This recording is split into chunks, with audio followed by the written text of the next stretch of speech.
Hello.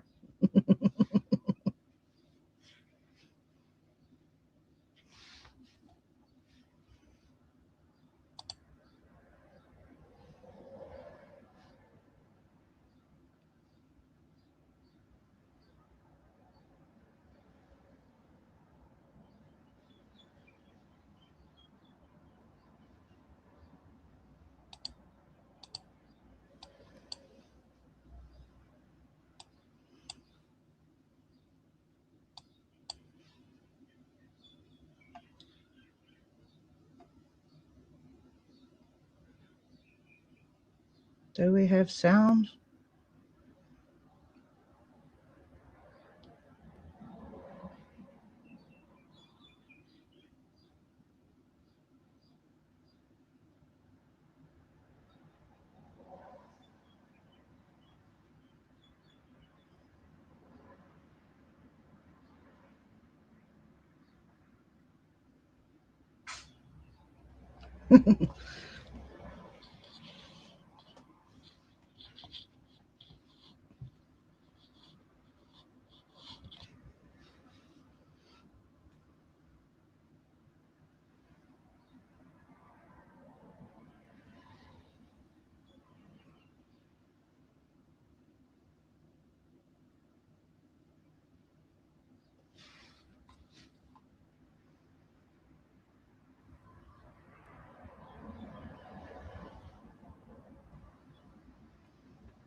Can you hear me? Hello? Hello. Oh, here we are. Oh my God. I have gremlins here.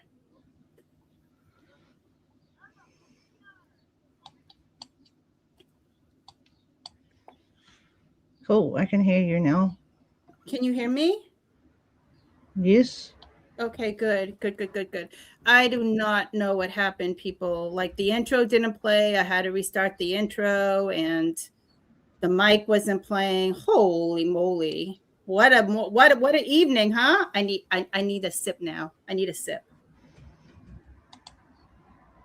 How's everybody doing today? Good?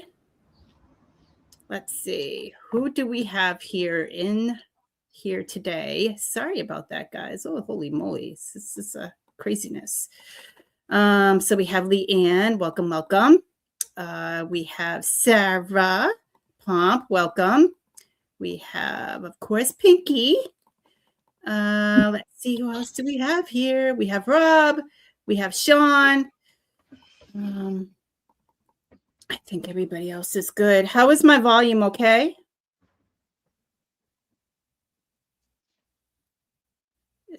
Is my volume okay, everyone? I can hear you. You could hear me? Okay. Is it clear? Yeah, I can hear you. Can you guys hear her? Good. Thank you, Sarah. Thank you. Oh God, that was Yay. that was Hello. crazy. Here, How are let you? me put some nice music in the background. Here we go. Let's put some Nordic music in the background and get started. Here we go.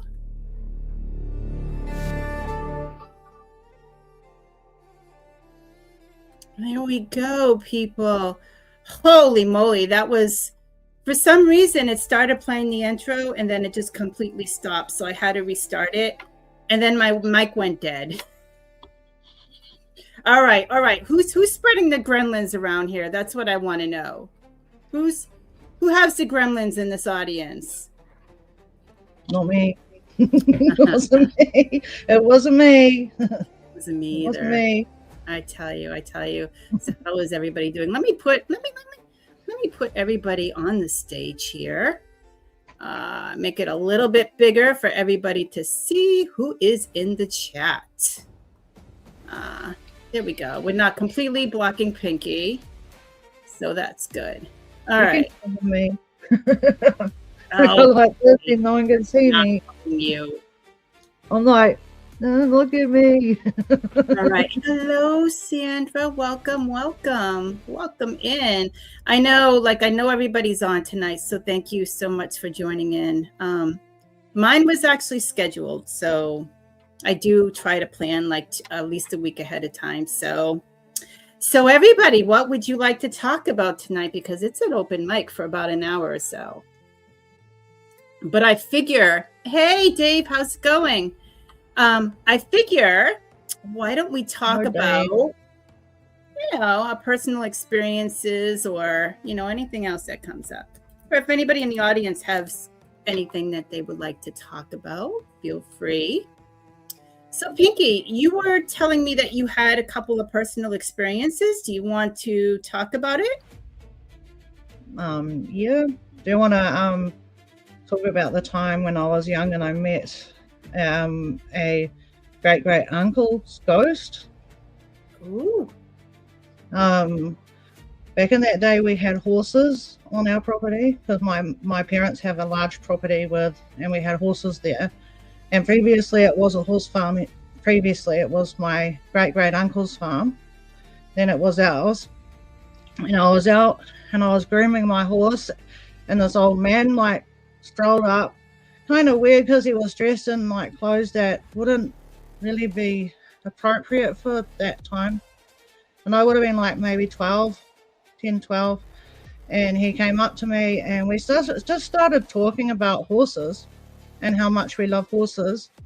And it was we had a really good conversation, and then I turned around to brush the horse a bit more while he was talking, and then suddenly he vanished, and I was like, what the hell?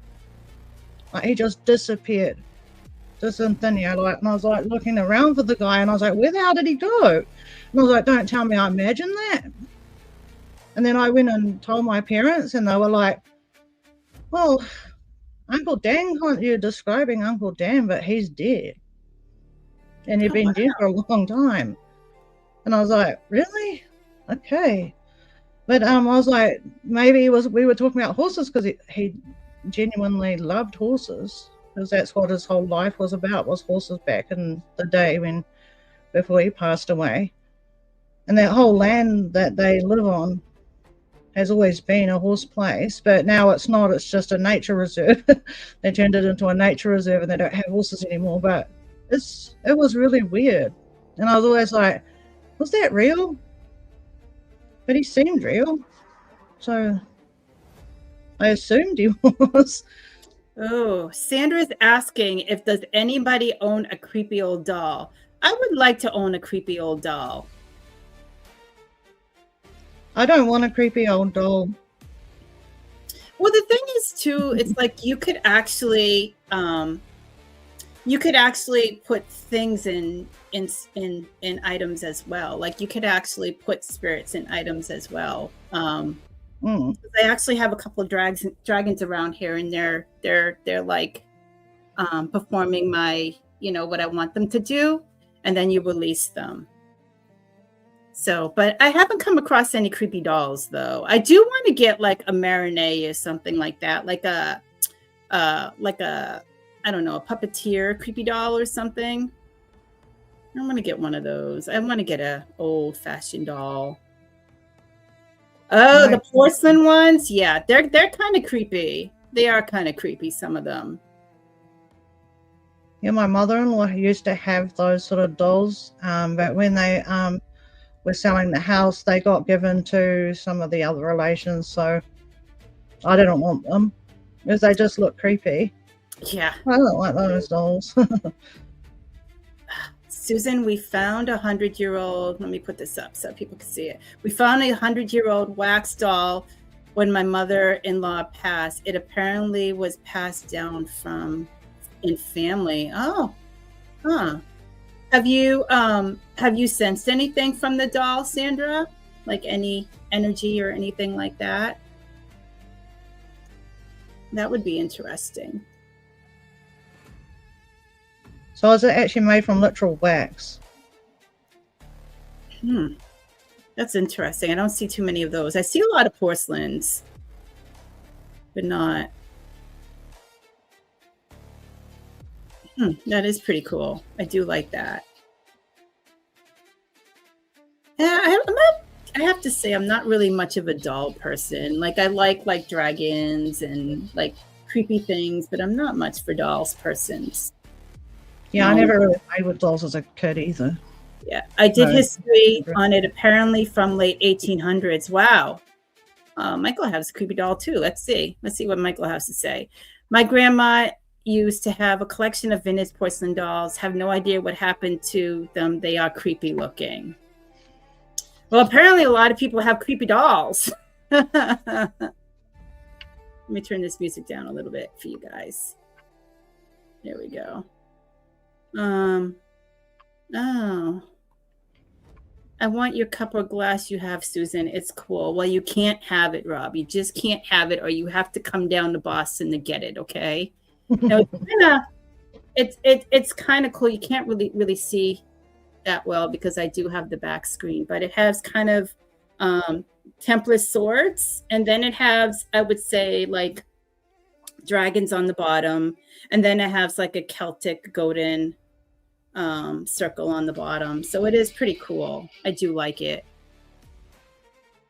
That's my go-to mug. I have ran into dolls on investigations that set off a REM pod.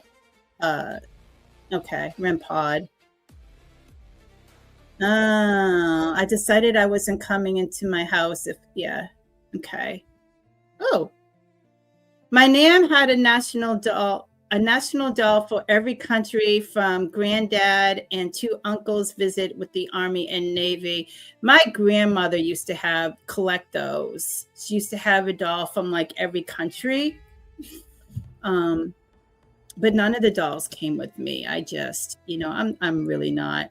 What are you drinking, blood? What do you think, Rob? You think I'm drinking blood? Isn't it whiskey or something? It's I have water. Oh, Rob, I already drank my blood for the day. I tell you, I drink it first thing in the morning, so I'm all set now. But this is actually Kraken with ginger beer. I like Kraken. That's nice. It's expensive. The Kraken? Yeah, it wasn't expensive. It was about $20 here. I got the spicy black one, but I heard there was like some other flavors too, like a caramel and other flavors. Yeah. I got the spicy black. I had it just by itself at the No One Alone live, but I decided to put some ginger in it to see how it would taste. And it's a Friday night, so why not, And everything is already messed up in the live, so hey, might as well. Why not? Exactly. At least it makes you feel warm on a cold day. Well, I'm going to be snowbound anyways in like a day or so. So I figured I would like load up right now on my beverages. Because we're just having flooding in our country. Yeah, I was supposed to be getting between Sunday around 3 or so, all the way through Monday morning, I think up to 18 inches or so. Yeah, I may be doing a video. I don't want to do a live and then lose connection on everybody. So I may just be doing a video outside on the area where I am. So, ooh, rum warms up, especially Kraken. Yes. That is yummy. Can you actually heat up rum? Like, can you actually have it hot? I usually just have it like it is.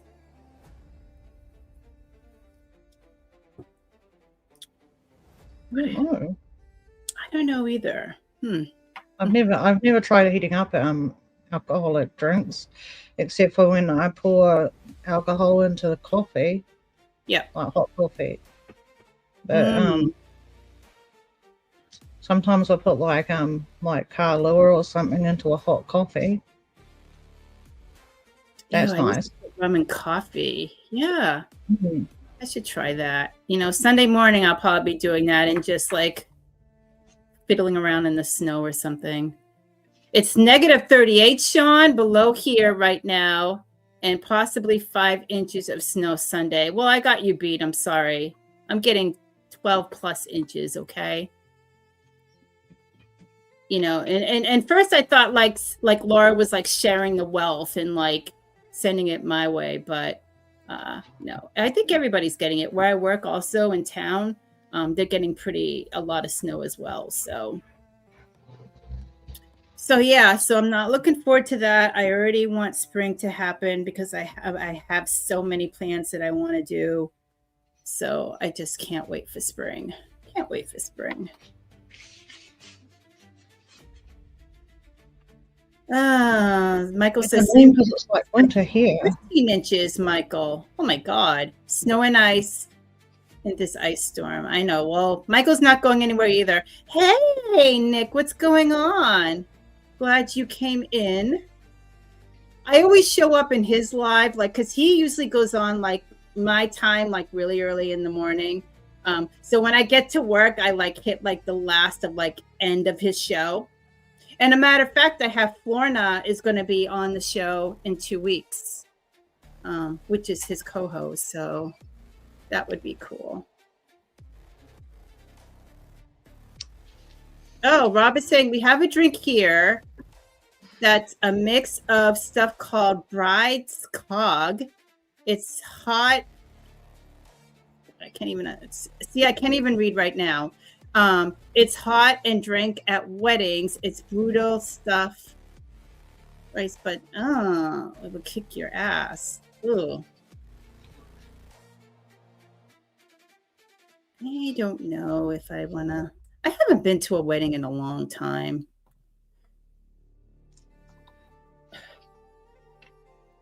Not like John Boy's weddings that he goes to, eh? Yeah, Dave. Yeah, can I send it to you? We can keep the white death that falls from the sky up there with you. No, I want to send it to you, Dave, okay? I have plenty to share. Come on. Plenty to share with you. Thank you, Nick. Thank you. We are doing well. We're, I'm going to be snowbound starting tomorrow, but, I'm just going to roll around in the snow, make a couple of igloos. I don't know what I'm going to be doing with myself. I'm going to be bored out of my mind. I'm going to be like trolling my chats and stuff probably. You can just make snow angels out in the snow. Make snow angels, yeah. Yeah. Have snow fights, make snowballs. I know, huh? Forts, igloos, whatever you call it. Yeah, because I doubt it very much I'm going to even be able to get to work on Monday. So probably not. Yeah. Probably not unless you have unless you have sled dogs and some sleds. Well, the problem is I live like in a condo complex and they don't start like plowing until Lord knows like mid-morning, like when normal people wake up to go to work. And then the highway that I take, they don't start plowing that either till mid-morning. So yeah. I'm not a unicorn. He's not. It's just, because you wear the onesie unicorn, maybe? Sorry, guys. Like, this Kraken is like. I do have pink hair. My hair is pink under there. It's pink and black. Oh, but Michael, you could just plow through the snow. That's fine. No, not by more vehicle. I'll have to tube up a shift to get to town. Yeah, that's what I'm saying. I'm just gonna, we have deers around here. Maybe I could just hitch a sled onto her thumb and just, go into town or something. I don't know. Your costume with the snowy background will look great. Oh, are you saying that you want me to take pictures, Rob? Is that what you're saying? Or go live in costume in the snow? That would be cool. That actually would be cool in a way. The black against the white. That would be cool. Oh, you can't really see me out there now because it's dark here. I was going to go out in a little bit, but I'll do that. Oh, Leanne likes your pink hair. Good. Yeah, pink. Yeah. And then it side's black. Oh, that's cool. I like that. My hair, I have done every color, I would say, but blue and green. I had rainbow hair once. It cost a fortune to get that done because I got it done professionally, and that cost me about $300. Oh, wow. Yeah. I was like, And then kids thought I was a My Little Pony when I went to the mall. They're like, oh, look at My Little Pony. And I was like, yeah. That was before people actually liked people with colourful hair. Hello, Bristol. Welcome, welcome. Thank you for joining us. We're just chit-chatting for like an hour or however. I know how to speak his language. It goes, you have to go, hello, me babbers. Bristolian for hello. Yeah. Hey, Wayne. Welcome, welcome. Welcome, Wayne. Yeah. My boy is good, by the way. Yeah. Wayne's World rock music. Rock music. I was slamming to Chili Peppers before we came on this live. So it's funny because I have a mixture of music. Like sometimes I like Spanish, sometimes I like Red Hot Chili Peppers, sometimes I like other music. So I go like I just vary. Reggae, it's what mood I'm in.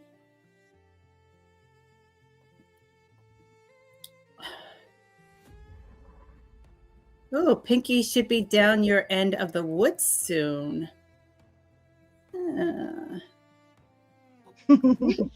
Oh, cool. Yeah, if anybody makes any trips to Massachusetts or Boston this spring or summer, let me know. I'll definitely meet up with you guys. I know I'm going to be doing a collaboration with, I want to get together with Noah.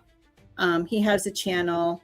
And he lives not too far from me, so we were going to collaborate with him, and I'm going to collaborate with a few other people. Yeah, but if anybody's like in Massachusetts, just give me a buzz. Just reach out to me. I'll be happy to meet you guys. Definitely. Yeah, I love a lot of styles of music. Depends. Yeah, it depends what mood I'm in. Definitely. Like I could go for reggae or, Raven, welcome. Raven's in the house. Hello, Raven. I swear, Raven knows how to game. I tell you, if I join, I would die every second. I tell you, I am not a good gamer. I used to be, but I haven't gamed in a long time. I used to play Phasmophobia, and I swear to God, every time I would go in and get the clues, and I would just run right back out. I would be afraid that the ghost would come after me. But it's so funny because in real life, I'm totally the opposite. I run towards the noise. But for some reason in the game, I run the other way. It's so funny. I play Fortnite. Yeah. I'm ashamed I play Fortnite. No, but everyone's like, oh, you play Fortnite. I like Fortnite. Yeah. I'm good at it, so why wouldn't I? I do too. I do have to get another, my laptop isn't the best to go gaming. So I do have to get an up-to-speed laptop. I have to figure out how to game through Discord too. Yeah, that's very true, Nick. That's very true. I do play that in real life, in all honesty. Yeah.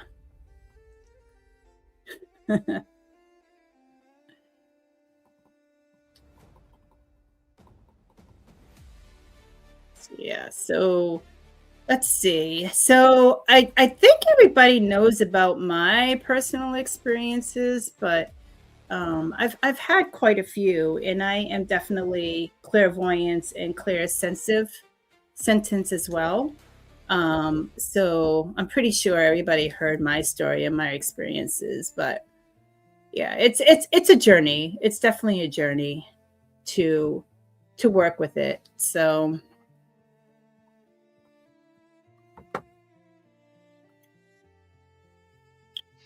see if anybody else is in here. If you want to hear a funny story about Randolph County Asylum, ooh, back in sure. back in the day when I was moderating for Kalani Ghost Hunter back then, he would do live streams there, and he did lots of live streams there. And one of them was 5 days long, and I went and I did Estes methods with him. Like it was done through TikTok, so we could all join in, and then we could like ask questions while he was under in the Estes. And he kept saying Pinkie quite a few times during those live streams. And then a while later, Paranormal Quest went in there, and they have a Ovulus, and the Ovulus said Pinkie. And it was in the room where he had done the Estes session, where it had the ghost or whatever through the Estes had acknowledged me, and said Pinkie, right? And then PQ had that Ovulus in that same room, and then it said Pinkie on there, and they just like they didn't really make much note of it, but I was like, oh my goodness. And then I've seen other channels do that. They go in that same room, and if they have an Ovulus, it always comes through with Pinkie. And I was like, why does it keep saying Pinkie in that same room after I'd done so many live streams with Kalani, where it's acknowledged me when I've asked it questions? And I was like, that was through through video call over the phone. And I was like, wow. And every time I hear that, I'm like, wow, maybe that ghost remembers me from back then. Maybe there's something in that room. Yeah. And I was like, and it's just like Pinkie every time someone has an Ovulus in there. Hey, James, welcome in. We're just chit-chatting here, about like personal experiences and equipment and stuff. I actually gave my Ovulus away because I just didn't really understand it. It didn't really work for me. Because I'm a bare minimal. I go in with like the bare minimum and basically use myself as a tool. Because I just find that like the REM pod, sometimes, you just have to. What I honestly do is when I go into an investigation is I actually take the readings beforehand. I actually make an outline of like where all the outlets are, electrical outlets, like boxes, things like that. And then I take readings around that area. So then when I go back and do the investigation and I get like a reading that I can't really understand, I go back to my notes. And I look at it. So, around like electrical outlets and like that, of course, you get high EMF, but also like for like the RAM pods, like if your phones are next to it or, any electrical interference. And sometimes it just randomly goes off, like when you're like trying to reset it and stuff. Hey, Spain, good to see you. I'm kind of old school. Like I do still do diagrams and stuff like that. I actually take temperatures of the weather conditions outside as well, like whether or not it's raining, sunny, the temperature, things like that. Just so I could see if there's a change or anything like that as well. So yeah, that's what I'm actually getting rid of going through all my equipment and getting rid of a lot that I don't use anymore. Like I have like tons of recorders. And recorders are always good to use, but it's not recommended to carry them around with you because it's a lot of interference. So I basically like just put them like flat, like on the bed or something, and leave it there. Hey, Adrian, good to see you. Thank you for coming in. And then, I just, go around with like the video recorder, and I actually have a ghost cam that I have stationary as well. So I basically use like the webcam or like a video recorder. I use like my ghost cameras that I have stationary. I use voice recorders. I do want to get a couple lights just to see if they work, like the track lights, see if those, experiment with those. I do use dowsing rods, although I kind of want to work with those as well because the ones that I kind of have are kind of like flimsy. So I definitely want to work more with those. And that's just basically it. And then myself. So I don't really bring a lot with me. And of course, like I do bring my sketching pad as well to take like the readings. And also like if I like get like images of like anyone coming, like I could actually draw portraits and stuff and images. So that's basically what I bring with me.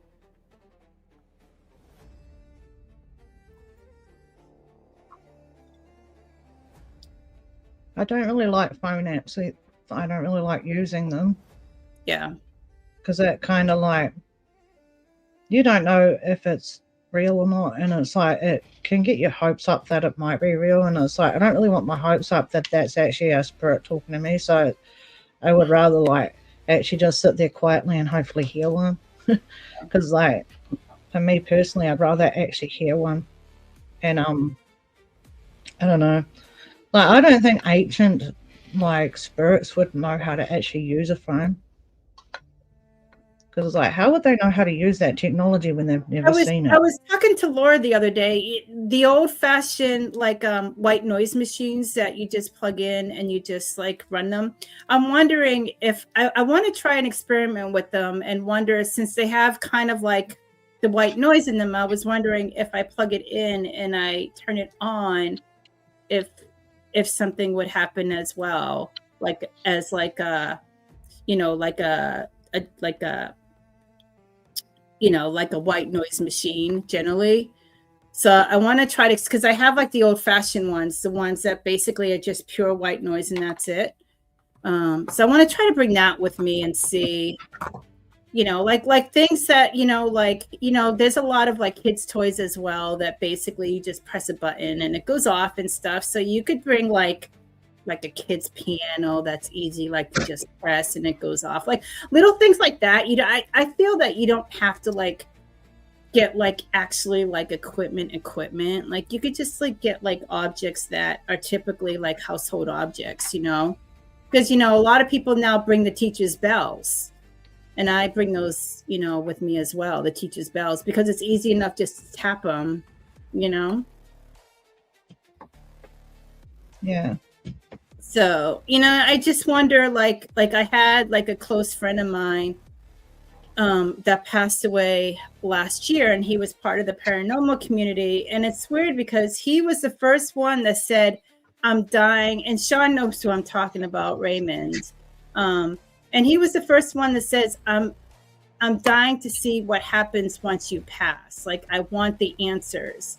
So what's funny is that, you know, not too long ago after he passed, I had this dream, and he was, you know, Raymond was always like a jokester, like his hair was all like disheveled and, you know, so he was in a room, like just like a room with like, just like a dark room with, you know, minimal furniture. And I asked him, I said, Raymond, I said, are you happy? And, you know, like what, you know, are you happy, and what happens to you after you pass? And he was like, I'm happy, you know, I get to do what I want, I get to go where I want to go.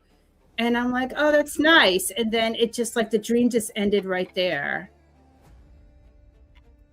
So, you know, I wish sometimes it would be like black and white, like, you know, like somebody that a family member that passed or a friend would just like come right to you and say, okay, this is what happens. You know, I would just wish it would be just plain as day, but unfortunately it's not, because we don't even know like if they could communicate with us. Like, do they have a voice? Like, do they have, you know, we don't know, you know, is it just like mind talking? Like, did they just send messages? No proof, is there? There's no actual genuine proof. You just don't know, you know. I would love to know. Oh, what's Sean have to say? I would. Sorry, Sean. I'm just trying to see what you're saying about the TV. Let's see if I could get back to there. Oh, who's that? Oh, I'm sorry. Somebody had a question here. Oh, how can you tell if you are sensitive? So I learned at an early age, Sandra, like I learned at an early age, like, you know, like I started sensing things. And then it wasn't actually until I reached out and got into a paranormal group that I actually started, like, I started to open up, as well as being like, everybody knows about the Darkwood Hauntings, the miniseries. So I actually tampered with black magic. And from there, at that point on, is when I actually opened up as well. There's different things to see whether or not you're sensitive. So, you know, you could be a clairaudience, that is basically clear hearing, a clairvoyance, which is clear seeing, is what I am. A clairsensitive is sentence is what I am as well. So you could feel things. So there's different things that actually you could be attuned, or you could be very intuitive as well. With me, what happened is, so when I started getting into CMPS, we went out on investigations, and I started to realize that when I started to sense a spirit near me, I got this knot in like my chest, and it got cooler around me, and I just like felt like I was like, something was going on, like actually like not stabbing pains in my chest, but actually like I felt like my chest was like, it felt like a big knot. And then people would take readings around me and say, oh my God, it's really cold around you. And then I started sensing other things as well. So I had a couple of those experiences, and I actually was concerned of my health as well. I was like, oh my God, something's wrong with my heart, or, you know, something's wrong with me. I need to go get a physical and check out. So I got a physical. Everything was fine. You know, I got an EKG, you know, blood work was done and everything. And, you know, everything was fine. You know, I turned out normal. But then when I started going to more investigations, the same thing happened. For example, I actually went to this one particular residence, and I went into the front door, and I started getting like really like bad, like pains in my heart, but it was different. It was like something like hit my heart. Like it was like really like to the point that I buckled over. But then it passed away like a couple of minutes later.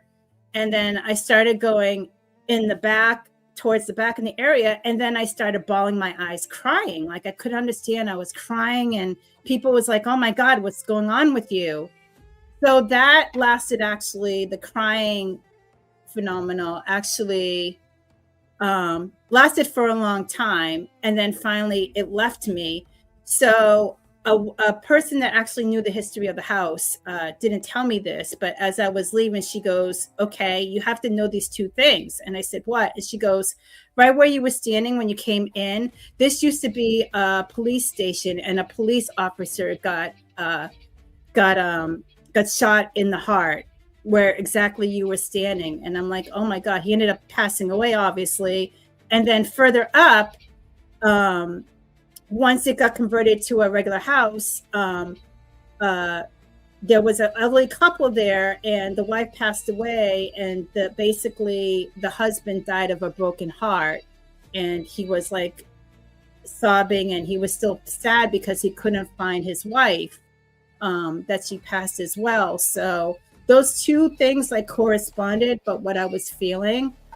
Oh, hi, Laura. Good to see you. And it just goes on and on and on after that. So, I do believe, like, I don't put myself out there. Like, I don't say I'm psychic. I don't say that, you know, I have these things. I'm just grateful what I have. And I learn new things about myself every day, you know?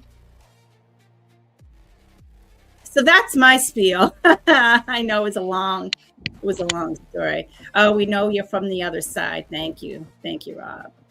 Hey, Ozzy Cat, good to see you. Hello, Ozzy.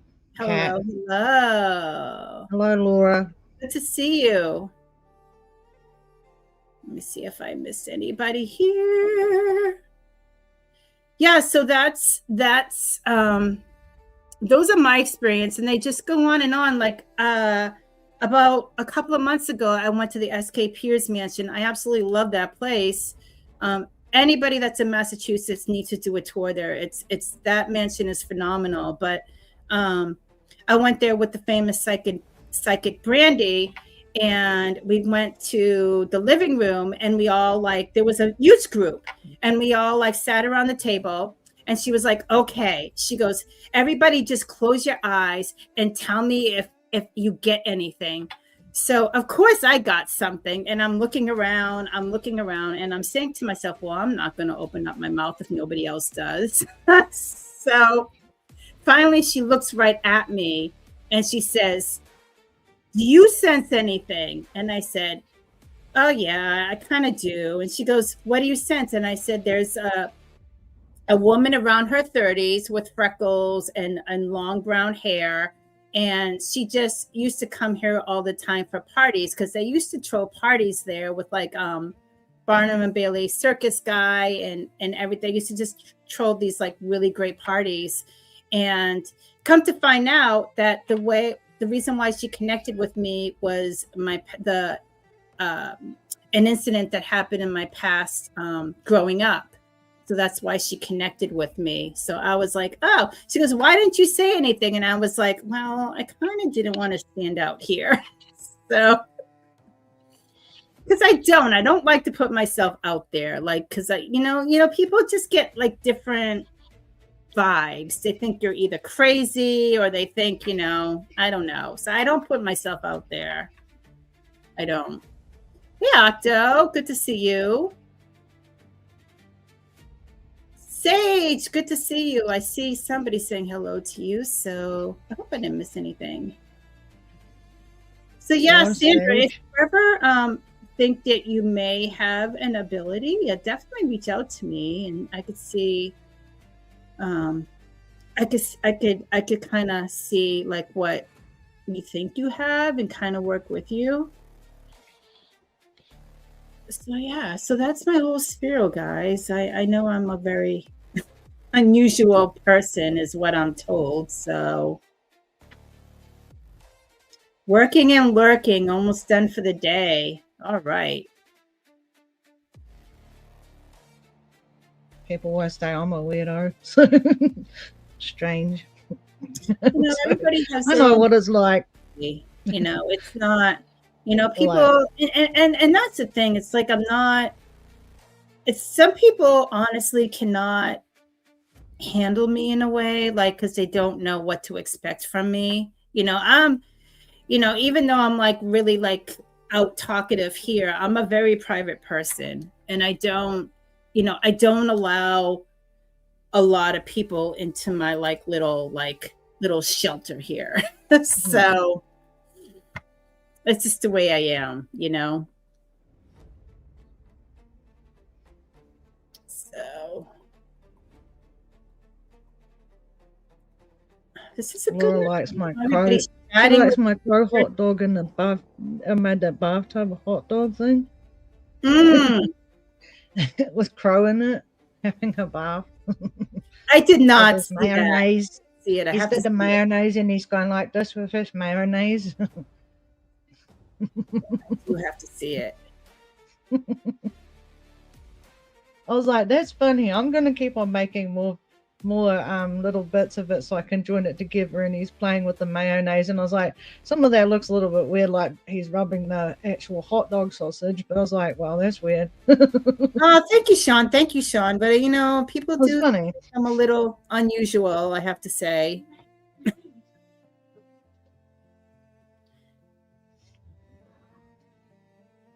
I think everybody knows. Well, I was wondering too when you changed your name, but now I figured it out, because I honestly asked. I said, "Oh, why did you change your name?" But thank you, Rob. A beautiful soul is what you know of me.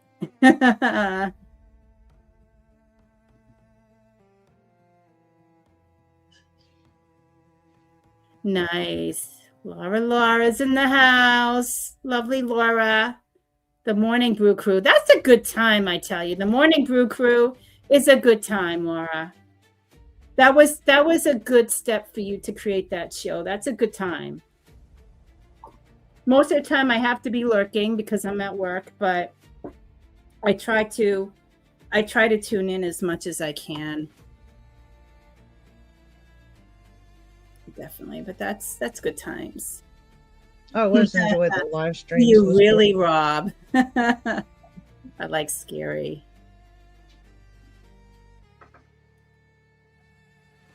Yeah, and it's kind of funny. It's kind of funny because, like, you know, I can't dress like this going to work because it's very professional. So I feel like kind of like out of my element when I'm not like this.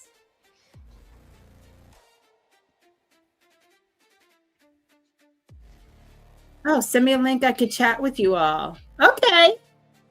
I'll send you a link, Sean. Come right on. There we go. Let's see. You can have another person. Another person. Yay. Come and join us, Sean. I don't know, Sean. It's gonna take me a couple of minutes because I already drank my whole drink. So just give me a couple of minutes. Let's see. All right. StreamYard. For me, creatively, what helps is I think it's the really, really huge imagination. It is, yeah. And I think the fact that I can dream in color probably helps a lot. And I think because of my ADHD, sometimes I might, you know, I'm either not focused at all or extremely focused. And when it comes to, like, if I have a dragon to draw and I have a song to make and I have to animate it, once I start doing it, I can't stop. So I got to keep on going. And sometimes I will stay up all night drawing and getting it done because I'm in the zone. But sometimes I have to go to bed and, like, leave it, but I don't want to. And people, like, come out and they're like, "Mom, you should go to bed now." I'm like, okay, I'll go to bed. But it's like, I think it's because it's become like an obsession for me to keep drawing the dragons. And I think, yeah, that's amazing. It's great what you do. I mean, you have like a really creative style in those dragons, I tell you. You know, and that's great. You know, like the imagination is wondrous. It is, because, you know, that's how I created the, you know, the mini series, and now we're going to a whole new level. We're actually bringing in like characters and stuff, so it's going to be a totally new experience. But you have to have creativity and just like go with it, you know. Yeah, while you're inspired to draw it and create, that's when you should be doing it.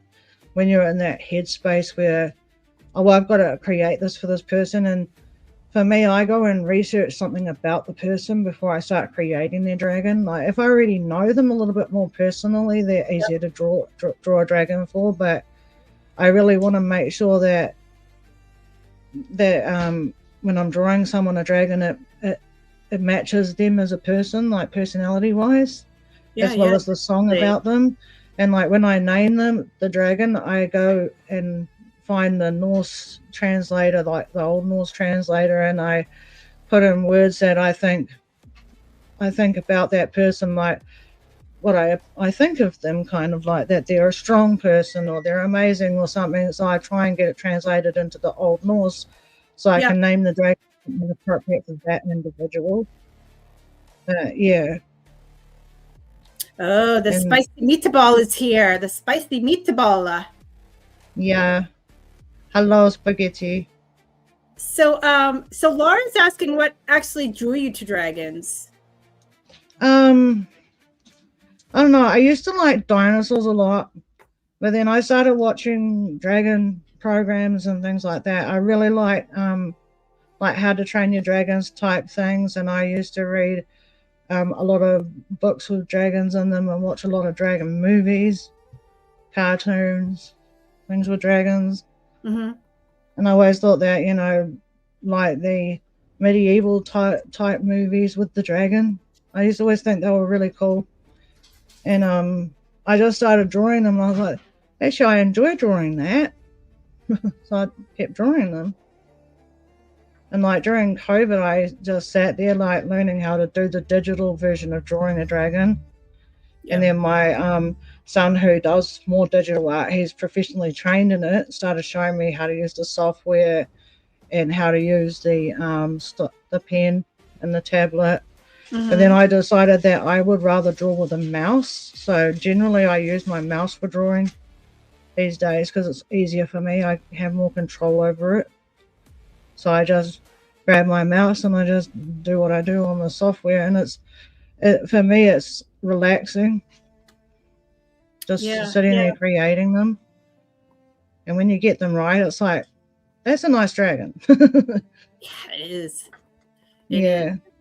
Definitely. Like I try and make them individualized towards the person. That's why I ask them what color do they want, because everyone has a favorite color. And with dragons, it doesn't matter what color they are because they're imaginary. You can have whatever color you want. Like a dragon doesn't have to be just boring colors. It can be colorful. There's nothing. Yeah, it doesn't have to be the typical that we usually see in like movies and stuff. It could be whatever color. Why not? I like how you implement the colors of like the people that you're like actually making them for, like their channel and stuff like that, which is cool. Yeah, like Alessio's one. Yep. It's got the Italian flag colors on it, the green, white, red. That's why I did it, because it's the Italian flag. And I was like, and then someone was like, is that a Mexican flag? I was like, no, it's Italy. Because the Mexican one has a round thing in the middle of it. So Sean has joined us. Hey, Sean. Hello, ladies. How are you? Good. How are you doing? Did you sneak out of work early? Yeah, I bugged out about a half hour early. They let us all go today. Nice. But yeah. Good. Well, thank you for joining us. Rob actually has a question. Do you think in pictures or words or scenarios? Like some people think about stuff in picture form in their mind.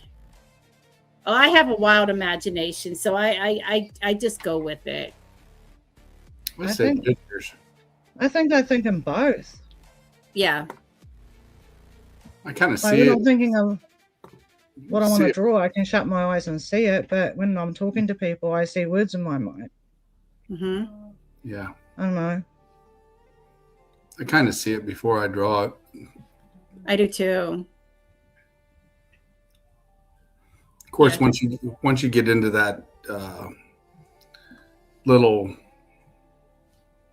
how do I say, zone, and then just everything just flows together after that.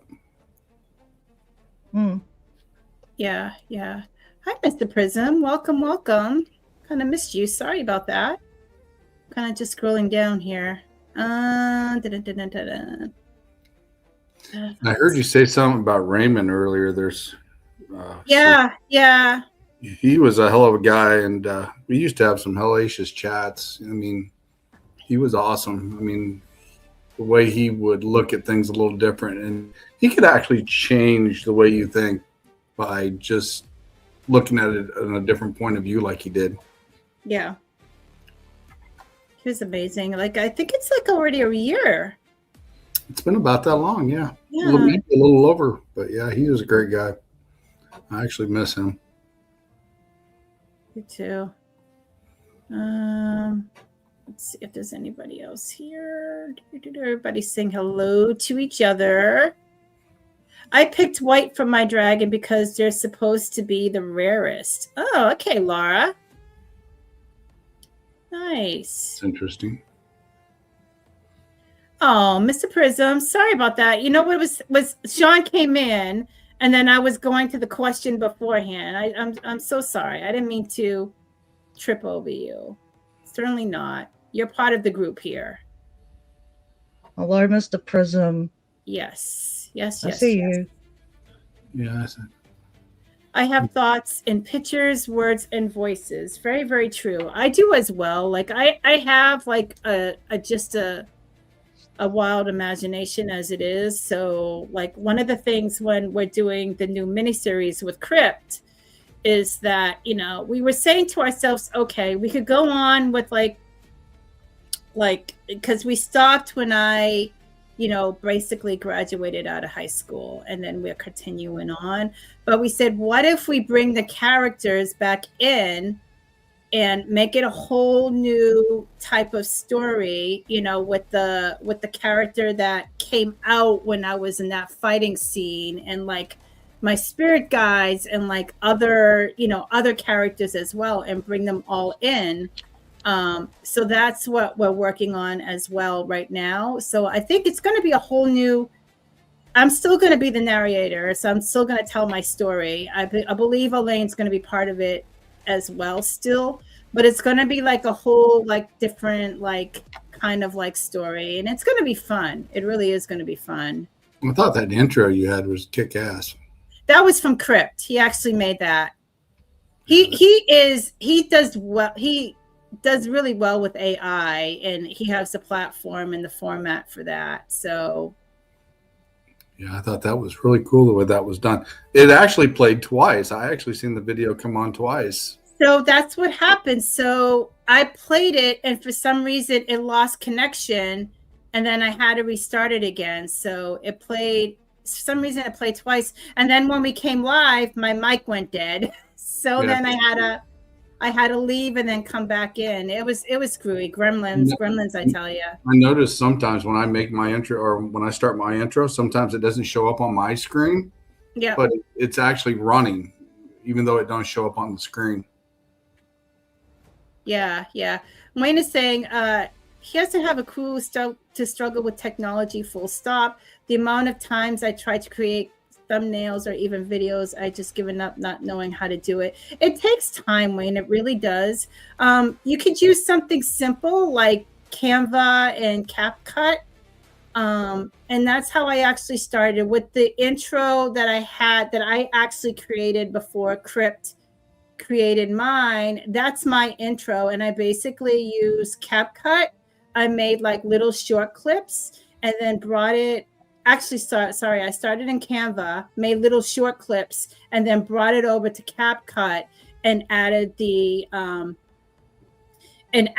know, put everything into gear. You know, you could put like in between the cuts, like you could have it like going together with like a little like effect in there. But I do recommend do not use Canva's music, only because I found out that when I went back to look at the intro, the music was taken off because it was copyright.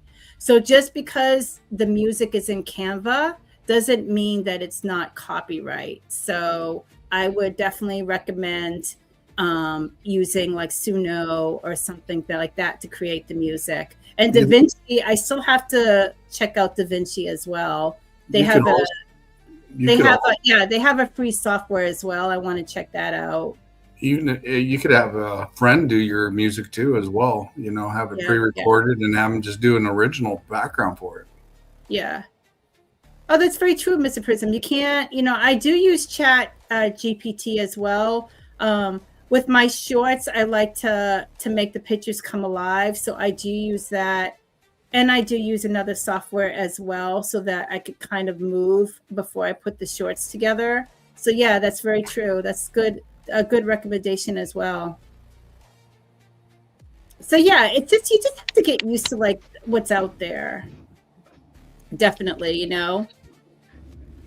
Definitely. Some advice if you're using AI though, make sure that in your video description you put what AI you are using and what parts of your video are AI.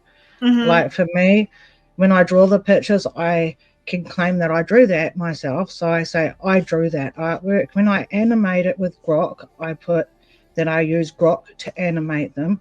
Mm-hmm. When I make my music, I write my own lyrics. I wrote my own lyrics, and then I put, if I use Producer AI, Refusion, Suno, whatever you use, software for AI for your music, you need to say what you're using, because YouTube has changed the rules with AI, and if you don't do that, they will start removing videos. Oh, because wow. I watched one of their little, you know, like their little learning videos they have that they pop up and say, you should watch this so you can learn about AI and how it affects you and blah, blah, blah. And I was like, okay, so that's why in my videos, I always, in the description is always it describes what AI I have used and where I've used it. Like, because it's easy. Like all my animation, I use Grok for, because Grok does the best job out of all of the ones I've tried, and it does actually get the dragons doing what I want them to do. And I've found that with the genre of music I use, generally Riff Fusion or Producer AI works better than Suno. Yes. And it's a little bit cheaper per month to pay for, so you can have the copyright. Because if you pay for them, you own their ability to use the copyright on there. Because if you don't pay for them, you can't use their music for commercial purposes with like Uno or with Refusion. So you have to make sure like you have the paid subscriptions with those, and also with a lot of the AI generating ones that you put your pictures in and they generate the picture. If you have the paid one, that gives you the copyright of the actual things moving, like anything that's animated that you've drawn. Because once they've animated, they claim that copyright. But if you pay for it, then it's yours. So it's like, it's just a matter of keeping yourself covered legally as far as copyrights go, as far as that goes, but also with YouTube to make sure that you're not putting all this work into videos and you're building your channel and you haven't been putting descriptions of what you're doing as far as what is AI and what is not. And then YouTube comes along and says, you haven't told us which ones are AI. That's obviously AI. We're going to remove your videos, because it's going to happen, because they're already warning us, so they must be going to implement it. So I'm like, just my advice to people, make sure you say it in there. Yeah, I mean, it takes they're honest about what you're doing as well. Yeah. Nothing wrong with a bit of honesty about what you're using to create things with. So if you actually drew it yourself and you don't tell them you animated it, they'll screw with it? Yeah, so like I draw, like all my dragons I draw, and then I put them into Grok, right? And I tell Grok I want the dragon to do this, and it will go and do it. Right. That particular part of it where it's animated, that becomes copyrighted to Grok unless I pay for it. Even though it's your character. Yeah, because it's their AI that animated it for you. It's just, Wow, man, that's changed since I was doing it. Just be careful. Yeah, you just got to be careful legally that if you pay for it, it gives you and when you download it, it gives you and I don't know how it does it, but they say that covers your copyright. I'm like, okay, I'll pay for it then. I used to be able to take my drawings and put them in what they call a flip book, an animated flip book, and make them animate that way, because it would only take the picture for so long and then go to the next frame, and you could split it up. And that's how I used to animate some of mine, in like an old flip book type deal that was in the computer. You could use it back then, but wow. Well, at least I'm glad to kind of hear that a little bit. Maybe some of these investigators that's using AI for, how do I say, non-credible stuff will get busted finally. Well, if you actually look into the ones that are using AI, and you can tell it's AI, because there's always some little thing you can tell that even if it's a realistic looking picture, you can tell it's AI. If they haven't got in their description that it is that, you can actually report it to YouTube if you really want to. But I'm not like out to get people, so I wouldn't do that. But they're the ones that I'm not out to get people. It's just going to get harder for us investigators to actually, take things super serious to compete with some of this AI stuff going on, and because they're getting it for views because of the way they do it with the AI now. Because they make AI ghosts now. Yeah. I was like, the YouTube will catch on to them and go, have you described that in your thing? Nope. Yeah. hi, sorry, your videos are going now. I Interesting. think they're more strict if you're monetized. I think that's when YouTube becomes really strict on it. So I'm like, well, I'm not monetized. I'm making sure I'm doing everything right Right. as far as YouTube is concerned. Because like, I find with like my Facebook channel, it doesn't seem to have it that Facebook doesn't seem to give a crap about whether it's AI or not. Yeah, they're not that strict about it. No, I've had that dragon channel for 4 years, and 90% of the other people that draw dragons on there, their dragons are not hand drawn; they're mostly AI drawn, and you can tell. I might have to check that out. That sounds cool. That sounds really cool. Yeah, it does. Because I finally got monetized on Facebook, but not YouTube yet. But, yeah, sometimes I'll sit down and draw all sorts of stuff. I mean, like I said, once you get in the zone, you can just zone out the whole day, just taking your time on a drawing. I've had drawings that I take 2 or 3 days on before. But yeah, that sounds cool. I'm gonna have to check that out. I'm gonna have to check your page out for that. Yeah, that's pretty cool. Yeah, my Facebook page is linked in my bio on my YouTube channel. It should have Passion for Dragons. That's my Facebook one. It's called Passion for Dragons. Basically, I just post like mostly shorts on there and pictures of dragons, because the audience on there is completely different to YouTube audience. They just want images of them and cute little dragons flying around and dragons breathing fire and going rah, and they're happy with that. Because that's what the dragon community on Facebook like. And it's like we all of us do that. Like everyone on Facebook, that's how we do it. We just show each other our dragon pictures, and we all just go around all of our pages and look at them. And it's like when Facebook's like, oh, we can monetize you now because of the Christmas video. Wow.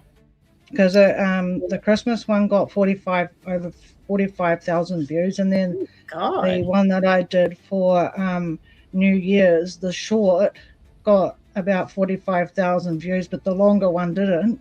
But the short form content does better on Facebook, and that one also got 45,000 views, and it got me over because like they also, to monetize properly for that, so you can have ads in your reels, you have to have over like 3,000 watch hours on there too, like YouTube. But I already had tons of hours of watch hours on there compared to YouTube, but so it's all been it's all done now. So I'm like, that's good.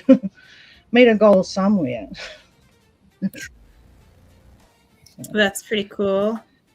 I have fun with Facebook. Got her channels, definitely. Looks like Rob's got a question there, Susan. For you. He got a question for you. Says, has Sean got anything lined up? I actually start back up February 1st. I'm going to have like a pre-show ending of all shows for season 3. And it's where me and Phantom Palace teamed up, and we went to Melbourne Manor last October on Halloween Eve. We'll probably show some stuff then, and about an hour after that show, I kick off season 4. And I'm booked to the end of March right now, but I'm going to this year I'm going to kind of take breaks in between times here and there, because it takes a lot of time to do podcast, and I kind of want to get back out in the field and get with a lot of people this year too as well. I do too. So, but yeah.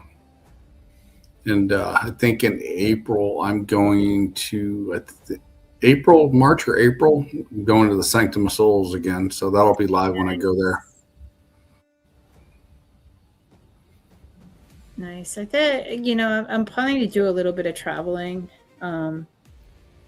I don't really have any investigations lined up yet, but I could just do that when I have the chance to. Yeah, I'm kind of getting a little burnt out with some, podcasts, as in the fact of, because when I started off, the first year and a half, I probably did actually almost in 2 years, I probably did 500 podcasts. Yeah. I mean, it was almost, I was on a podcast almost every other day there for a little bit. And it actually gets to you. It burns you out a little bit. You want to try to stay fresh and keep up with everybody and et cetera. And I really like to get back out in the field a little more and get some of the team members back together and do some stuff out in the field and bring it to you live as well. So that's what I'm planning on this year, doing a little more of, because like I said, sitting behind the computer here and stuff, I want to get out in the field again. I bet, Fawn, are you drinking your sweet tea? She always says she's drinking her tea on the lives when we're on the lives together. Yeah, I mean, it's a lot of work to have a podcast. It really is. I mean, especially when you go into like the interviewing part of it. Mm-hmm. I mean, it really is. You have to line up the guest, and then you have to like create the thumbnail and create the stream, and and you still have glitches. Like I had a glitch tonight. Right. It's probably due to the weather coming, but it's a lot of work. It's a lot of work, and that kind of takes you away from doing the things that you want to do. Very true. But like I said, I just want to, I kind of like to get out more in the field this year than I was last year. Cause like I did a lot of podcasts in the last 3 years overall, going from my old team to the new team and then starting out and everything. Cause like I said, Susan even helped me out. She actually created this background behind me. She got the little wolf back there. She created for my inner logo. Yeah. So, are you going to go with the other one? I'm getting kind of 50-50.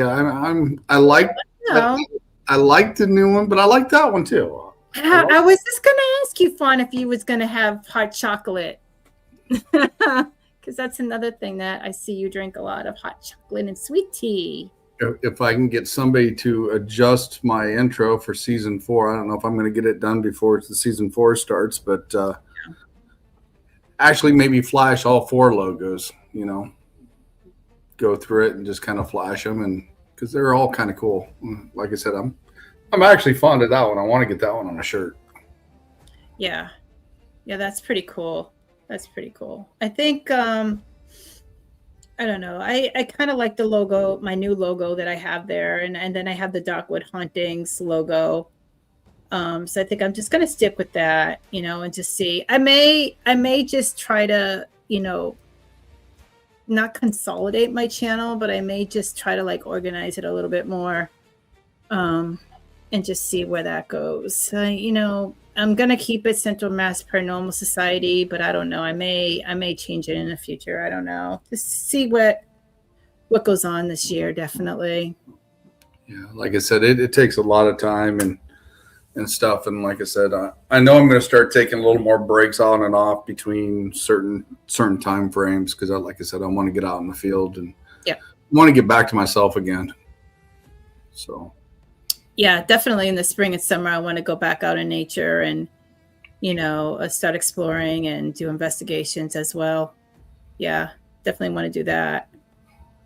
Yeah, because you just get so wrapped in social media as well. Like I'm all over the place on social media, but it takes to constantly like go on it and make sure that you're up to par and keep up with your YouTube channel and stuff. I mean, it's a lot. Like sometimes I just have to walk away from social media and just like reflect on myself and take some time for myself. Yeah, that's like I said, that's why I took the break I'm doing right now, because it does take a lot out of you sitting behind the computer and setting everything up, and like you said, and not being able to get out and chat and do the investigations like you want. And I want to get, like I said, I want to get back out in the field. I want to get back to me. I want to get my energy back to where it should be and focusing on me a little bit. So absolutely. And I do got some great guests lined up, and some from season 1 are coming back because I want to see how they've been doing, because I haven't talked to them since season 1, and just see how they're doing and chit chat with them a little bit, and some new teams that I've met here over the last few months, like Hiccup, the ones that was with us on the round table. That they'll get to be the opening for season 4. But yeah. like I said, I definitely want to get back out in the field more. Yeah, yeah. Oh, Rob, I could definitely fly to you, huh? 18 hours, that's not bad. That's not bad. I love castles and, and rustic places as well. I really like them. There's a couple of like mansions and castles around here I have to explore close to my area. Well, I'm going to say it's on my bucket list to try to get out to where you're at this year. Massachusetts, Boston. Yes, yes, yes, yes. And team up with you and Victor. That's on my. That would be funny. That's on my bucket. That would be funny. And you know what the funny thing is? You could actually stay overnight at the SK Pierce Mansion now. So I mentioned it to him, and he was like, "What?" Oh yeah, that'd be great. Yeah, that'd be awesome. Getting Victor to go there, that'd be awesome. That would be.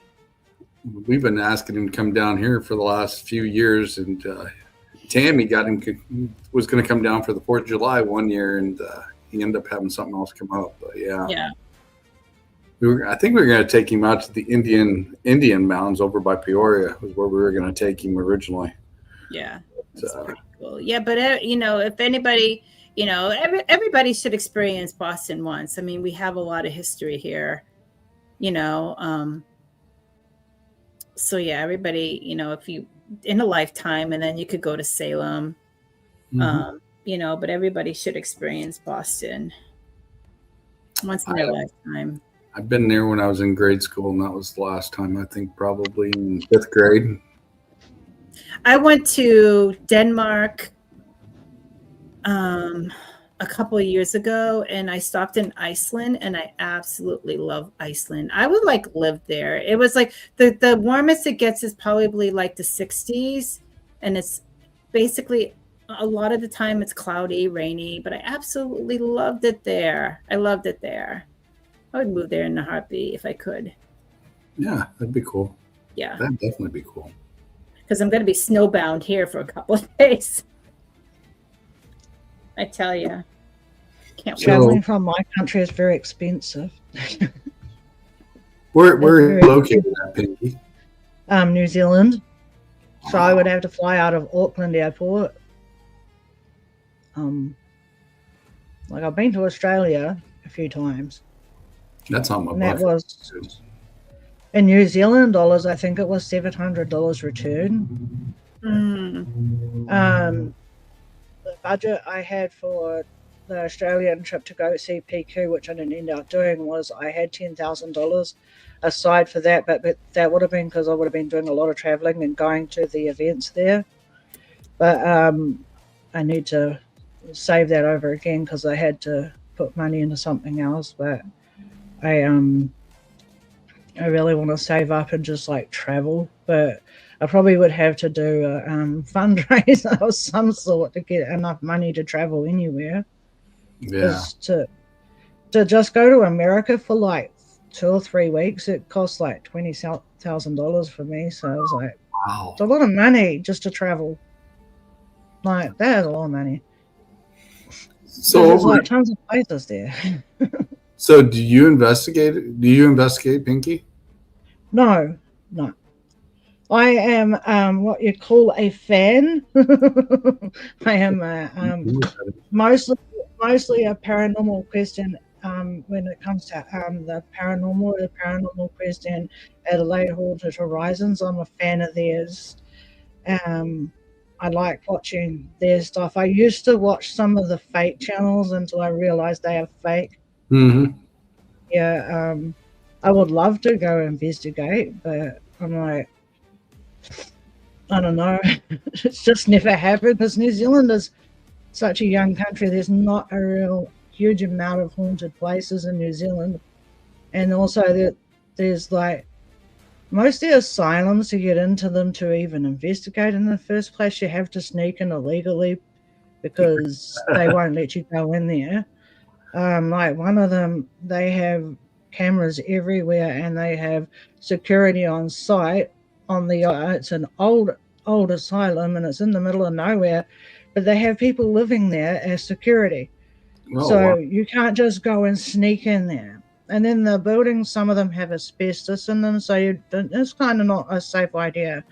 But there's a really like rotten history at that one. I would love to be able to go and investigate the buildings there, but you can't because it's still owned by the government, so you can't just sneak in there.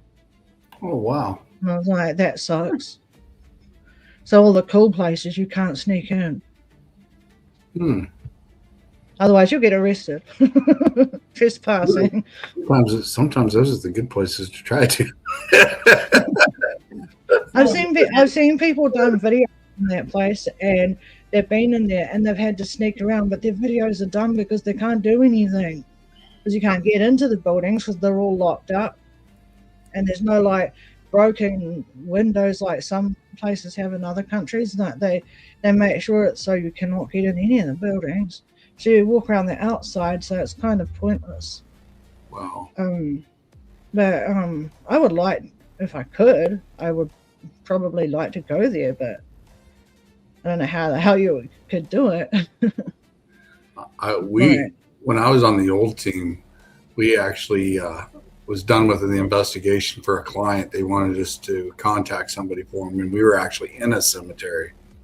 And we were coming up over the hill, and we noticed the cop cars were out there by our cars, and they were looking through our cars with flashlights. And one of our team members at the time had haunted dolls in her car, and they were sitting there checking it out because they were all lined in her back seat and up in the back of the windowsill and everything else. And then all of a sudden they seen us walking up, and they seen us with our gear and everything and our shirts, and it's like, just pack your stuff, leave. I don't want nothing to do with you guys. Just get out of here. That's funny. Yeah, Wayne, it is expensive to investigate legally. It really is. Like the places that are the places that are well known here is literally like anywhere from like $500, which $500 is considered cheap, to like the Lizzie Borden house is over $1,000 to investigate. Oh, wow. And that's not even including like getting because you could also stay in one of the rooms overnight. So that's not even including like staying in a room. But that's not counting the price for the room? No, it's not counting the price of the room. Wow. It's the investigation. Yeah. I can understand if you're, maybe 300 if you have a group of people. Or even 500. I mean, it's just literally like always me. So, yeah. I mean, I can understand like a couple of people with me, but it's like, But so I can understand, like I said, 500, and you got a group of people, and you can divide it up. And as long as it's going to the renovation of the house, and maintenance to the house, I understand that. But for the extra over profit of it, that's a little crazy.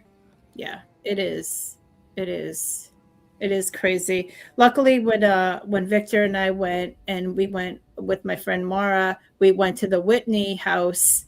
It was very inexpensive because it's kind of like a conservation historical place. And I know the historical administrator there as well. So we got a fairly decent price. But they have another place across the street from it. And to rent the two places together, it was like over $1,000. Wow. Yeah. I noticed one thing too, since I've started, in the paranormal 4 years ago. I mean, we used to get bombarded with residentials constantly. And I mean, that was our main thing. And I started with residentials as well. And that was our main thing. And I love residentials, but here last year and a half, it's kind of calmed down a little bit. It has been. Yeah. But yeah, I've done a lot of residentials, and I like them more than going to other locations, like big locations. Residentials are very interesting. They are. I think like I don't know, because I haven't really had a lot of residentials as well. I think it basically. Well, hello, Ace. How are you? Good to see you. Hello, Ace. Hello, I Ace. think like the residentials, I think a lot of people are being cautious as well to bring people in. Yeah. So. And I can understand that too. I mean, you have to be cautious, but you don't want somebody to go in there that doesn't know what they're doing and stir up and make it worse either, because I've had to clean up some of those before. Yeah, I mean, the last one I was in was a mother and a son, and that's perfectly fine, Ace. I'm glad you made it. Mother and son, and actually, it was kind of weird because they said that they were seeing spirits were coming through the mirrors. Literally, like all the mirrors in the house was covered. Like they were all covered by like sheets and everything. Right. And the mother was saying that the son kept on seeing these spirits coming through the mirrors. So we investigated. You know, I had a big group with me as well. You know, I had a tech person, and I had we had all the equipment, and we did a thorough investigation. And you know, it unfortunately, like a lot of situations like that, you have to look into the mental health as well. And I think that honestly what was happening. It was like a paranormal, kind of like a, I don't know, that they had a phobia for mirrors and stuff like that. So, you know, like little things like that. That was the last investigation I went to that was residential. Mirrors are actually pretty interesting to deal with as well. Yeah. But it was just they had every mirror in the house completely covered because they were adamant that like the demonic presences and you know, spirits were coming through the mirrors. Wow. Yeah. So that was basically the last residential I went to. So they're not, I know a lot of groups that still go to, you know, people's houses, but I think it's more, I think there's not as much of them anymore. Right. I think the last residential I did is I helped an elderly lady. She called me and she was in her 80s, and she kept saying her kitchen cabinet doors would open and she'd feel tugging on the back of her pant leg and noises in the back room and stuff like that. And took the team there and set up the obelisk and some laser grids and stuff. And we actually caught some shadows and couldn't figure them out. We actually went outside, walked the house, you know, to see if it was reflecting off anything into the room. And the team was in the back, and I was sitting in the kitchen with her, and we were sitting there talking, and she heard the voices coming over the obelisk, and she goes, "Sean, what are you going to do with the spirits there?" And I said, "Well, it depends on what they are." And I walked back there and talked to them and come back, and I said, "Well, it looks like they're going to be, it's two little kids." And she goes, "Two little kids?" And I said, "Yeah." I said, I mean, it could be just from the land itself, from before the house was even built, or it was torn down before, or whatever, regardless. And they were still there. But I said, she said, "Well, if they're two little kids, they can stay." And I said, "Well, okay." And I said, "Read them a book, read them a kid's book." And I said, "Play music during the day." And she goes, "I do play music. I like playing music during the day." And I said, "You got to remember one thing, when you hear, or when you feel that tug on your pant leg, or those cabinet doors opening, or the knocks on the wall," I said, they're asking for attention. They're looking at you like being maybe their grandma now, you know, because you're the older person." And she said, "Can I go back there to talk to him?" And I escorted her back to the back room where we had the obelisk was. And she goes, "Hello." And he goes, "Old." And she goes, "I'm not old." And all of a sudden you heard the chuckling, like a laugh. So she got a kick out of that. But I end up telling her, I said, "Well, let's do it the way I told you." And I said, "I'll come back in a few days and check on you." And I end up coming back, and she gave me a big hug, and she goes, "Sean, I'm glad you came here because it helped me figure out what was going on here." Because she said, "I was going to sell my house, but I'm going to keep it now." Nice. So I thought that was pretty cool at the time, and that was the best feeling in the world, being able to help her out. That's great. It's great. Yeah, it's great when you help people out. It really is. Yep. For sure. Yeah. I think that's. Oh, God, I'm not looking forward to being snowbound for 2 days. Maybe I'll play in the snow or something, get lost in it. Make some snow angels. I don't know. Can you make a snowman? I know it's not Christmas, but you can still make snowmen. Mm-hmm. That's very true. Yeah, somebody can throw snow at. Make snowballs. Yeah. Sometimes the guys at work get a little out of hand with snowballs. When you're not looking, you want to come flying from not ball direction. Bye, Wayne. Good to see you. Thank you for coming by. Yeah, we're going to be in here just a little bit longer, then we're going to wrap things up. Already been in here hour and a half, huh? Yeah, my husband's sneaking around over there. He's sneaking around over there, being quiet, being a good boy. Or something. He's getting himself some lunch.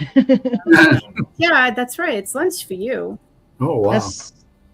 It's 1 p.m. 5 past 1 here. I'm gonna stay up late tonight. Stay up late. I think Susan's an hour ahead of me, ain't she? Ain't it like 7 o'clock in Boston? Ooh, Nick, you're eating fried rice. That's nice. Now now I'm hungry. I don't know. I don't know what I'm gonna do. Maybe I'll just watch a movie tonight. I have no plans for the weekend. It's still Friday there, right? Well, I don't really have any Friday. Plans. Do you have Paramount, Susan? Huh? Do you have the Paramount channel? I do. It's All Her Fault. It's a season show. You need to check that out. I want snow me in. Oh, you could have some of mine, Leanne. I'll be willing to share it to you. I'll manifest it over to you, okay? Because I literally am getting like 18 inches plus here. No lie. Like, I don't even know if I'm able to make to work Monday. I have to see. I'm just going to be like in the snow this whole time. I tell you. In my town, it doesn't snow at all. Yeah. It's a season. It's called It's All Her Fault. And it's a twister. Every time you turn around, you think you figured it out. It goes another direction. And it's on Paramount. I saw it. But it's kind of like it starts out where a child gets kidnapped, and I'll leave it at that. But every time you think you figured it out, oh my God, it's just a train wreck. You guys are like making me hungry. Like Sage is saying like giant burritos. And, Wayne went to get something to eat. Holy moly. Burritos does sound good too. I had a burger for breakfast. There's nothing wrong with burgers for breakfast. Well, it's because on my son's birthday, we had burger like patties and bacon and eggs all left over, so I just whipped those in the microwave and made a burger out of them. Like, oh, there's breakfast.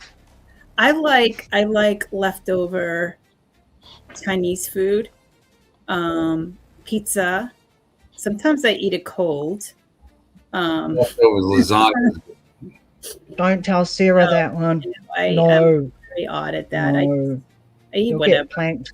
It's not really a breakfast item for me. I eat like whatever. Doesn't really make a difference. Rob, you're not sending any snow to me, okay? I know you're sick of it, but I have plenty over here. Between Laura sending me snow and now you, I'm getting plenty of it. Believe you me. I'm going to be like snowbound as it is. So I'm going to be like in everybody's like chats and stuff because I'll have like nothing to do. So I'll be snowbound. When did you say it was supposed to start for you snowing? It's supposed to start Sunday afternoon, I think. That's about when So it's next Monday. Sometimes Sunday is supposed to start for us. But I think we're only supposed to get 5 inches or less. Yeah, I'm like, yeah. I mean, it is pretty. It is pretty on the trees and stuff. I do, I do like the snow. It's just where I am. It's they honestly don't start plowing until like mid morning or the middle of the day, so you really can't do anything or go anywhere. But I do have a lot of woods like where I am, so I could probably go trolling along in the woods or something. I don't know. Trolling along. 107? Oh my God. Dang. I'll take That's some so of that. cool. Yeah, I'll take some of that. It is hot. 107. It is very hot. It could get that hot in Massachusetts as well. And plus we have the humidity on top of that. So when we do get summer, it could literally get that high with the humidity. Yeah. See, I complain all the time. I don't like it when I'm too cold. I don't like it when I'm too hot. I'm like in between person, So I'd rather take the heat over the cold any day.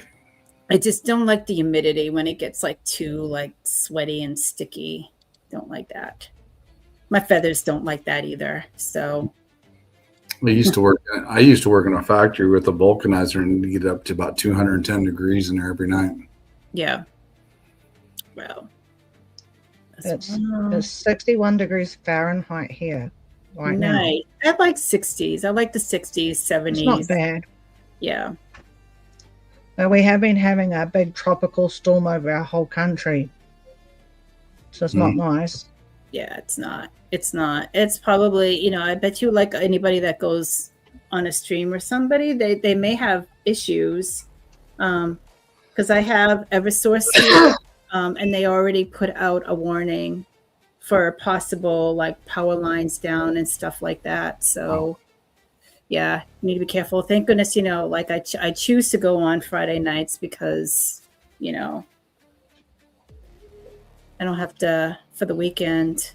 But hopefully, everybody that does stream on the weekend will go okay. Hoping. Hopefully. But anyways. I liked it when you used to do them on Wednesdays because when I was going to class up where I go to class up in the cities, it's like a 45-minute drive. I'd listen to your podcast on the way there. Yeah, when I first got started, it used to be Wednesday evenings around 4:30. But then I was finding that, a lot of people couldn't make it because they had, a 9-to-5 job. Hey, Carla.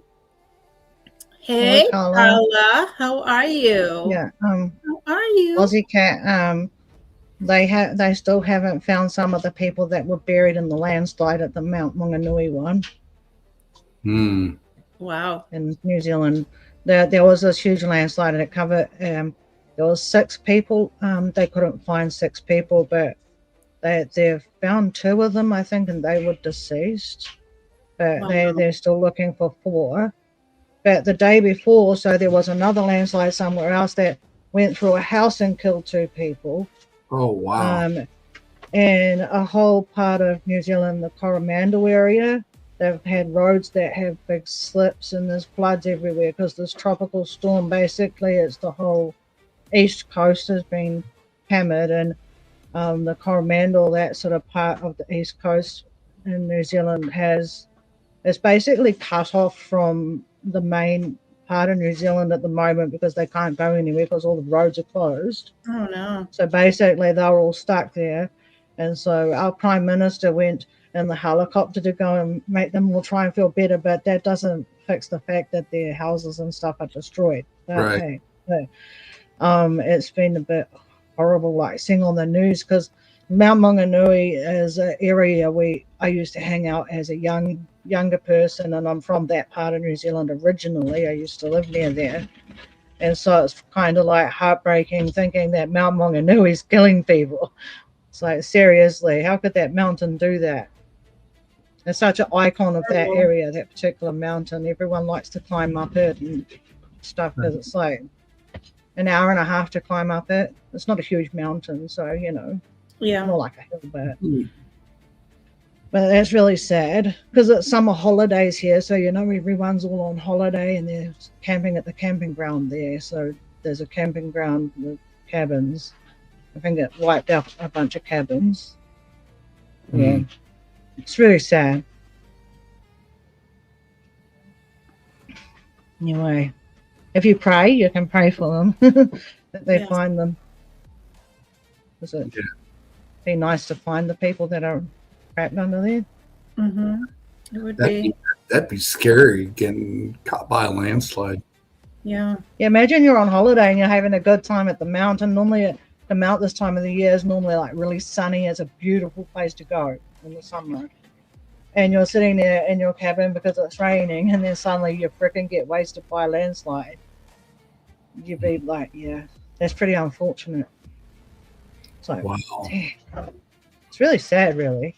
I mean, I've heard of Colorado having avalanches, and people getting buried under there, and finding some of them, and they're actually alive. But yeah, when you got sliding for the water doing it and deterioration. Yeah, mud and dirt and rocks, I think, is probably not going to do much good to someone if it smashes into you. It's not like snow, it's a bit softer when it hits you, maybe. Right. I don't know. That's crazy. Yeah, and they're still trying to have hope that people are alive under there, but I'm like, I don't know. Do they have an estimate how many people? There was 6 people. They've got 2 out of there. They've got 4 left to find. According to what I saw in the news earlier. Well, I hope for the best for them. I mean, we've heard of stranger things happening, but I mean, I hope they actually find them and everything's okay. Yeah, hopefully. It's New Zealand for you. Like, we seem to have every so many years we have either a cyclone or a big storm at this time of the year. Usually more February. And the last one was a few years ago. We had Cyclone Gabrielle, and that basically destroyed a bunch of other parts of the East Coast as well, and parts of Auckland. So, yeah, New Zealand can have some really nasty weather. But where I live is central, so we don't get that kind of as bad a weather in our town. But with the cyclone, we had the power out for a bit. But this one, we've been okay. We haven't had power cut yet. So, it's okay. It's New Zealand. Yeah. I hope all goes well and they find them. I just got a notice on my phone that says prepare for power outages and maybe equipment failure. Yeah, I got that as well. Yep. Yeah, so yeah, hopefully, this storm would not be as bad as everybody's expecting, and Yeah, I hope it's not too bad for you, because enough disasters around this planet. Yeah. Seems to be planet disaster. Seems like the world is changing. Global warming as well, Yeah, it seems like the world's on its cycle, and everything's changed now again, and warming. Yeah, definitely for sure. Yeah, definitely. Yeah, the world goes on. It does have a cycle, eh? Mm-hmm. The planet does have a cycle of going through different stages of like a season, but it's like, ice age is the heat age, the fiery age, and then what we've got now, and then it goes back to whatever. I don't know. Does it just go around in circles like that, or is it because we've destroyed the planet? I guess we're just gonna have to find out. Yeah, I hope it's just a cycle and not destroyed it. I mean, I've had some weird dreams from things in the past, and who knows what will exactly happen. But the energy here lately has just been stagnant, though, and you get good burst of energy every once in a while, and then all of a sudden it's just stagnant again, and it's like it just fluctuates with you when you can feel that energy around you, and it just feel like some days you just want to sleep all day, and then the next day it's like, nope, we're up and we're running, but yeah, And I've talked to Susan about that as well, you know, with the energy just being so up and down the last few months as well. Yeah. Have you noticed that people are more angry lately? Like unnecessarily angry about nothing, like some people are. It seems to be. Stace have a question for all of us. What was the one thing that got you all interested in the paranormal?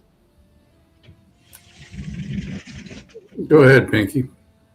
Me, I think when I was in hospital, when I started watching, first start it was, you know, Mr. Ballin, and he tells the stories, and he tells like ghost stories, like, and they're scary. And then on YouTube it would recommend like Twin Paranormal and all those ones. So I started watching them, and I was like, wow, that's interesting. I wonder if that actually works. And then I started like going through them, and then when I found Paranormal Quest and stuff, I think, yeah, and I was like, it's possibly true. Possibly, I don't know. But seeing that thing I saw when I was a kid, I think that was mostly what got me interested in it. But I got re-interested in it while I was in hospital because, you know, nothing better to do than sit there watching YouTube. It was fun. For sure. I would say mine was when I turned 21, I used to go to church all the time every Sunday. And after my grandma passed away, and I had a dream that she came to the church and there was a mist all over the bottom of the floor. The doors opened up and she walked in, and she looked like she was in her prime, about the year she got married. I mean, she looked young. She didn't look like she had cancer. She wasn't using a cane or anything like that. And she sat down right next to me, and she had her grandkids pennant on and had all of our birthstones in it she had. And she looked at me, she goes, Sean, don't you ever worry about a thing. You're going to make it. And, you know, I've had images of my grandfather with some incidents that happened as well, and even my uncle. And the curiosity was there. Plus, I always believed in the paranormal in general when I was growing up anyway, but that's when I really started digging into it.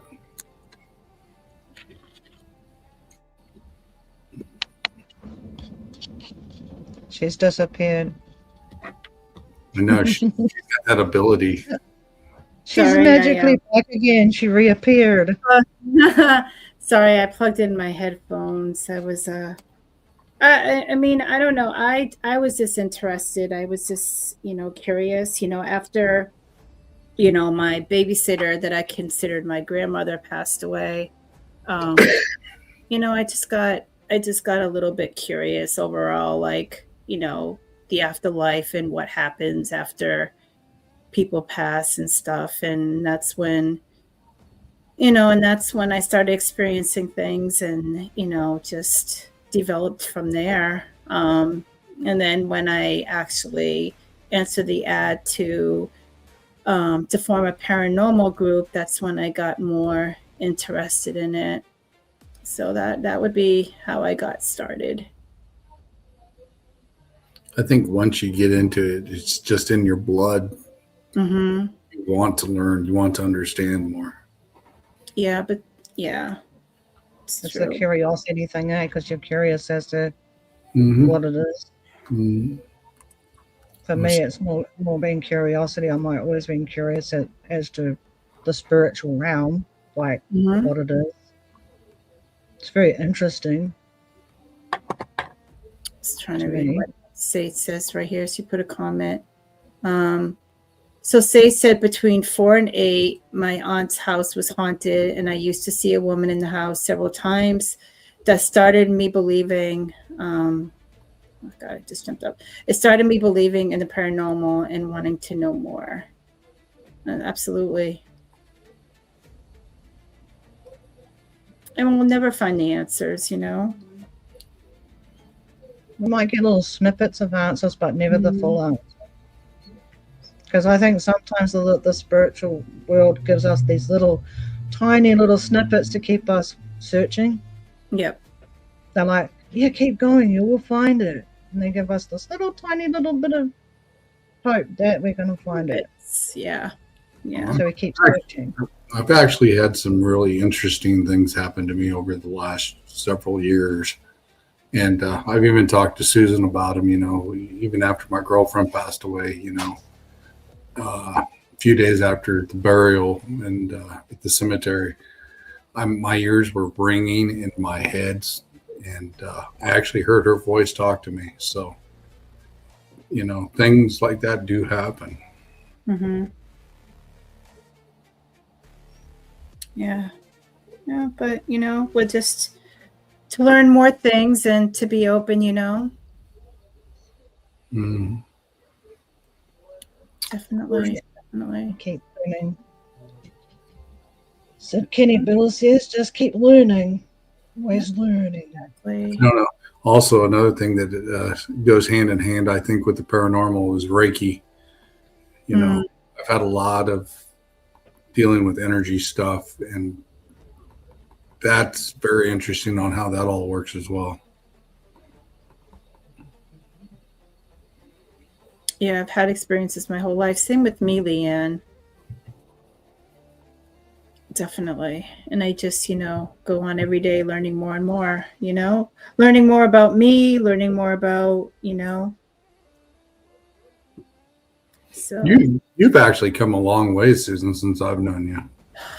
I have come a long way. Yeah, definitely. I have come a long way. Well, it's been, I had this channel I actually had the channel for a long time, but I didn't do anything with it. I started working on the channel for like 2 years now. It's going on 2 years. But yeah, I have come a long way, and, and I'm grateful for that. I've learned from, everyone, in YouTube, and, had great friends and supporting, and, and just learning myself, about myself. And so, yeah, I would say, yeah, I could see the big difference. Oh, I can definitely tell since, I've met you, you've come a long way. I mean, you do a great podcast. You got great guests. You put in hard work just like the rest of us. I mean, you've come a long way. I have, and the social media aspect of it, and, of bringing out, myself, and, but, the one thing is, it's really great is that, when, I was just, when I first started, I had like a different thing going on, because I couldn't really figure out what I wanted to do. But then it's kind of cool how, me like this is actually, a part of me, Mm-hmm. So it's kind of cool how everything entwined together. It really is, I definitely like the way you've embraced things instead of letting it go. You've actually embraced it now instead of trying to figure it out. You're starting to dig in and put your claws into things now. So that's yeah. And I'm not afraid anymore either. What happens. Yeah. It's you just have to take it with stride and just go with the flow, Most definitely. You do. You do. Well, it's almost 2 hours, guys. We just chatted away for 2 hours. Purple Roni, you just showed in. Oh. Hello, Purple Roni. We're just about to head out. It's been 2 hours. But guys, I think for right now, I'm going to go every other Friday until I get a set schedule. A lot's going on with work and, my other things personal things that I have to sort out as well. But in 2 weeks, I'm going to have, my friend Florna that's on. So we're going to chat about what's due with her and then just take it from there. Pinkie, what do you have going on? I have Sarah from Fantastic's Dragon video coming out tomorrow. Nice. I can't remember what time it's coming up, but it is tomorrow. It'll be Saturday for you, I think, because it is Sunday here. It is set for Sunday here. Where is it? schedule. Good to see you too, Ozzy. And Purple, you could just rewatch it. We had a couple Oh, flaws Ozzy. in the beginning. Yeah. It's It's good to my- see everybody, and thank everybody for joining in. I don't know what that is like for America, but I know for the UK that is about 8 p.m. Okay. Cool. Definitely check that out. What do you have going on, Sean? Anything? No, I'm off for one more weekend, and then season 4 kicks off, and see what happens then. Gonna go a little at a time this year. Like I said, I'm not gonna go all out 110% and book every Sunday. I want, like I said, I want to get back out in the field and I do as well. do some stuff as well, because like I said, I miss being out in the field and doing investigations, and I definitely want to do that more this year than I got to last year. So that's definitely in the books. Yeah, definitely. Well, it was a great show. Thank you both for coming on. And amazing mods, thank you so much for doing what you do. I truly appreciate you. For the viewers, thank you so much. And, let's support each other, continue to support each other, and, go up. Still have 2026. It just started. So let's continue on with the bang, Keep making it a good 2026. Keep good 2026, and everybody, stay spooky and stay safe, and we will see you the next time. Have a good one, guys.